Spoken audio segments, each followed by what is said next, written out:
Oubliez tout ce que vous savez sur les dinosaures.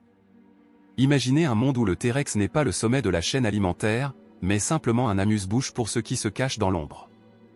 Un monde où l'eau ne sert pas à boire, mais à dissimuler des monstres de 14 mètres de long capables d'écraser un bus scolaire comme une simple canette de soda. Après la chute de l'astéroïde, l'Amazonie ne s'est pas transformée en paradis, elle est devenue le laboratoire le plus mortel de l'évolution. Entre des serpents géants qui ne laissent aucune chance et des crocodiles pesant le poids de 2 éléphants, vous allez découvrir que l'enfer vert porte bien son nom. Restez avec nous, car ce que vous allez voir aujourd'hui prouve que la nature a créé des cauchemars bien plus réels, et bien plus grands, que n'importe quel dinosaure de Jurassic Park. Quand nous parlons des géants du monde préhistorique, la plupart d'entre nous imaginent immédiatement les dinosaures. Nous voyons le tyrannosaure ou le brachiosaure comme l'apogée ultime de la taille et de la puissance. Mais avez-vous déjà pris le temps de vous demander si quelque chose d'encore plus massif, d'encore plus terrifiant, avait pu exister après eux? Et si c'était le cas, dans quel environnement de tels cauchemars biologiques auraient-ils pu voir le jour? Il y a des dizaines de millions d'années, l'Amazonie n'était pas la forêt tropicale que nous connaissons aujourd'hui. C'était un monde radicalement différent. Plus chaud, plus humide, et si dense que la lumière du soleil peinait à percer la canopée pour atteindre le sol. Cet environnement suffocant est devenu le berceau parfait pour des créatures qui ont évolué vers des proportions colossales, suivant des chemins évolutifs bien distincts de ceux des dinosaures qui avaient régné sur la terre ferme. Ici, dans cet enfer vert, les voies navigables closes, l'eau omniprésente et une source inépuisable de nourriture ont nourri des monstres dont les corps dépassent l'imagination. Des serpents plus longs qu'un bus de ville aux crocodiliens pesant le poids d'un char d'assaut. Aujourd'hui, nous entamons un voyage au cœur de l'Amazonie préhistorique pour lever le voile sur ces êtres terrifiants. Un monde où les monstres n'avaient pas besoin d'être des dinosaures pour soumettre tout un écosystème à leur volonté. Pour comprendre comment l'Amazonie a pu engendrer des créatures surpassant les dinosaures en volume, nous devons d'abord analyser le décor environnemental de l'époque. Si l'Amazonie actuelle vous semble déjà intimidante, sachez qu'elle n'était rien comparée à sa version préhistorique. Entre 60 et 10 millions d'années avant notre ère, notamment durant les époques du Paléocène et de l'Éocène, le bassin amazonien a connu un climat marqué par des températures bien plus élevées qu'aujourd'hui. Les estimations paléoclimatiques suggèrent que la température moyenne mondiale était supérieure de 5 à 8 degrés Celsius par rapport au niveau moderne. Dans les régions tropicales comme l'Amazonie, les températures diurnes restaient fréquemment au-dessus de 35 degrés pendant la majeure partie de l'année. Plus important encore, cette stabilité climatique signifiait qu'il n'y avait virtuellement aucune saison froide. La vie pouvait croître de manière continue, sans interruption par des cycles saisonniers rigoureux. La pluviométrie de l'époque dépassait également de loin les niveaux actuels. Les modèles suggèrent des précipitations annuelles de 3000 à 4000 mm. La conséquence inévitable fut la création d'un réseau immense de rivières, de marécages et de zones humides au niveau d'eau stable sur de très longues périodes. Dans de tels écosystèmes, les animaux n'avaient pas besoin de migrer sur de longues distances pour trouver de l'eau ou de la nourriture. Toute l'énergie pouvait être investie directement dans la croissance corporelle. La végétation était d'une densité extraordinaire. Les canopées épaisses limitaient la visibilité, créant des espaces clos où la grande taille devenait un avantage décisif, tant pour la défense que pour la prédation. Dans les eaux troubles et les forêts emmêlées, plus une créature était massive, plus il était difficile de l'attaquer par surprise et plus elle pouvait dominer ses proies par la simple force brute. Pour les reptiles à sang froid, cette chaleur constante permettait une activité physiologique optimale, leur permettant d'atteindre des dimensions qui seraient impossibles à maintenir aujourd'hui. C'est cette convergence rare de chaleur, d'eau inépuisable et d'abondance de proies qui a transformé l'Amazonie en un creuset du gigantisme biologique. Le premier monstre à sortir de cette forge climatique est sans doute le plus célèbre et le plus terrifiant de tous, le Titanoboa. Il est la preuve irréfutable que l'Amazonie pouvait produire des formes de vie dépassant tous les standards connus. Ce serpent colossal a émergé il y a environ 60 millions d'années, peu de temps après la disparition des dinosaures, dans un monde où les limites biologiques venaient d'être redéfinies. Le Titanoboa mesurait entre 13 et 14 mètres de long. C'est la longueur d'un bus de transport scolaire. Son poids dépassait les 1100 kg. La section la plus épaisse de son corps était plus large qu'un tronc d'arbre mature.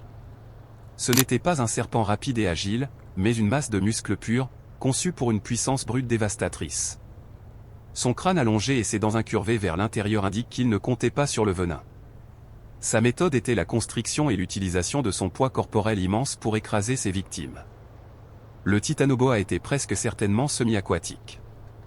Il passait le plus clair de son temps immobile dans les rivières anciennes ou les marécages boueux. Sa taille, loin d'être un désavantage, était son arme ultime. Dans cet environnement, les proies ne pouvaient pratiquement pas percevoir la proximité du danger. Une fois à portée d'attaque, le titanoboa enroulait soudainement son corps massif autour de sa victime, appliquant une force de pression capable d'effondrer la cage thoracique et de stopper la respiration instantanément, tout en traînant sa proie sous l'eau. Ce qui rendait le titanoboa particulièrement effrayant, ce n'était pas seulement sa taille, mais sa manière de contrôler l'espace. Dans les forêts denses, la visibilité était sévèrement limitée. Sous l'eau, elle était quasi inexistante. Il était donc presque impossible de détecter une créature de 14 mètres avant qu'il ne soit trop tard. Contrairement aux dinosaures carnivores qui avaient besoin de terrains ouverts pour chasser, le titanoboa n'avait besoin que d'un seul faux pas de sa proie s'approchant de la rive. Il n'y avait pas de rugissement, pas de signal d'avertissement, seulement un mouvement lent mais certain. À travers le titanoboa, nous comprenons que dans l'ancienne Amazonie, les dinosaures n'étaient plus la mesure ultime du gigantisme. Si le titanoboa régnait par la discrétion, le Purosaurus, lui, incarnait la domination par la force absolue. Ce n'était pas seulement un grand crocodilien, c'était l'un des plus grands reptiles carnivores ayant jamais existé sur cette planète. Il était si puissant que même des dinosaures prédateurs de taille moyenne auraient gardé leur distance s'ils avaient partagé la même époque. Le Purosaurus vivait durant le Miocène, il y a environ 8 à 13 millions d'années. À cette époque, l'Amazonie était un réseau complexe de rivières et de marécages entrelacés de forêts denses. Le Purosaurus atteignait des longueurs de 12 mètres pour un poids de 8 à 10 tonnes. C'est l'équivalent d'un char de combat moderne. Son crâne mesurait plus d'1,50 m de long. Armé de dents semblables à des dagues, profondément ancrées dans des mâchoires massives, il n'avait pas besoin de plusieurs morsures pour achever sa proie. Sa force de morsure estimée dépassait celle de n'importe quel crocodilien moderne, et même celle du Tyrannosaure Rex selon certaines études. Elle était suffisante pour briser des os massifs et déchirer un corps en une seule fermeture de mâchoire. Contrairement aux crocodiles que nous voyons aujourd'hui, le Purosaurus était le produit d'un environnement où la taille signifiait le contrôle total des voies de communication. Sa présence obligeait les autres créatures à modifier leurs routes de migration, leurs heures d'abreuvage et même leurs habitats. Le Purosaurus ne chassait pas par finesse. Sa stratégie reposait sur la domination territoriale absolue des berges. Il restait immobile sous les eaux troubles, n'exposant que ses yeux et ses narines. Lorsqu'une proie, qu'il s'agisse d'un grand mammifère ou d'un autre reptile colossal, s'aventurait trop près, l'attaque se produisait en un instant. Une poussée soudaine, des mâchoires qui se referment, et une masse de plusieurs tonnes qui entraîne la victime vers le fond. Dans ce labyrinthe aquatique, être tiré sous la surface signifiait perdre toute capacité de résistance. Le Purosaurus n'avait pas besoin de rivaliser avec les dinosaures pour prouver sa force, il était plus grand, plus lourd et plus dangereux d'une manière profondément différente, adapté à un monde gouverné par l'eau. Pendant que le Purosaurus dominait par la force brute, une autre créature suivait un chemin évolutif qui force les scientifiques à reconsidérer la nature même de la prédation en Amazonie, le Murashushu. À première vue, cet animal semble être une erreur de la nature.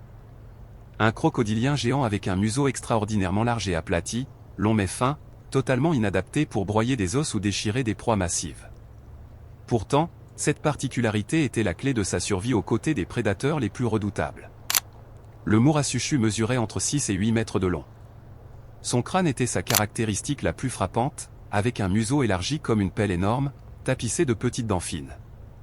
Clairement, ce n'était pas l'arme d'un prédateur d'embuscade traditionnel. Au lieu de chasser de grosses proies, on pense que le Murashushu exploitait les ressources alimentaires abondantes mais dispersées des zones humides. Son museau large lui permettait de ramasser et de rassembler de vastes quantités de petits organismes à la fois, poissons, invertébrés et larves. Dans un environnement aussi riche en nutriments, se nourrir de nombreux petits organismes offrait un retour énergétique plus stable que de risquer une confrontation avec des proies colossales. Cette stratégie lui permettait d'éviter la compétition directe avec des monstres comme le Purosaurus. Cela nous montre que dans l'Amazonie préhistorique, le gigantisme n'était pas seulement une question de force, mais aussi d'adaptation spécialisée. Mais l'Amazonie cachait encore d'autres dangers, cette fois sous la surface de l'eau. Les poissons prédateurs colossaux, comme le méga-piranha, l'ancêtre du piranha moderne. Il mesurait près d'1 mètre de long et pesait plus de 20 kg. Sa morsure était proportionnellement plus puissante que celle d'un grand requin blanc. À ses côtés évoluaient des ancêtres de l'Arapema atteignant 4 mètres de long, dotés d'écailles épaisses comme des armures. Dans ce monde, l'eau n'était jamais une échappatoire. Chaque chute accidentelle dans une rivière pouvait transformer une créature terrestre en une proie facile pour une armée de prédateurs aquatiques invisibles. L'Amazonie préhistorique n'était pas terrifiante seulement à cause de ces créatures de 15 mètres. Dans cet écosystème clos, chaud et humide, la menace venait aussi de ce qui était persistant. Des fourmis géantes comme la Titanomyrma aux scolopendres de 40 cm au venin foudroyant. Le danger n'était pas confiné à un seul endroit, il était partout, transformant chaque choix en un risque mortel. Pourquoi l'Amazonie préhistorique est-elle, au final, plus hantante que l'ère des dinosaures? Parce que c'était un piège parfaitement construit. Dans une plaine ouverte, vous pouvez voir le danger approcher. En Amazonie, la visibilité est étouffée par la canopée et les eaux boueuses. Le Titanoboa et le Purusoru n'avaient pas besoin de courir, ils n'avaient qu'à attendre que l'environnement fasse le travail pour eux. La chaleur, l'humidité et l'épuisement finissaient par ralentir même les proies les plus agiles, les menant droit dans la gueule des géants. Aujourd'hui, ces monstres ont disparu, victimes de changements climatiques qui ont refroidi la planète et modifié le paysage amazonien. Mais leur héritage demeure. Il nous rappelle qu'à une époque, la Terre a poussé la vie vers des limites que nous avons du mal à concevoir. Le gigantisme de l'Amazonie préhistorique nous rappelle une chose, nous ne sommes que des invités temporaires sur une planète qui a connu des maîtres bien plus redoutables que nous. Aujourd'hui, ces monstres ont disparu, mais leur légende dort toujours sous les sédiments du bassin amazonien. Si vous deviez choisir, face à quel prédateur auriez-vous le moins de chances de survie?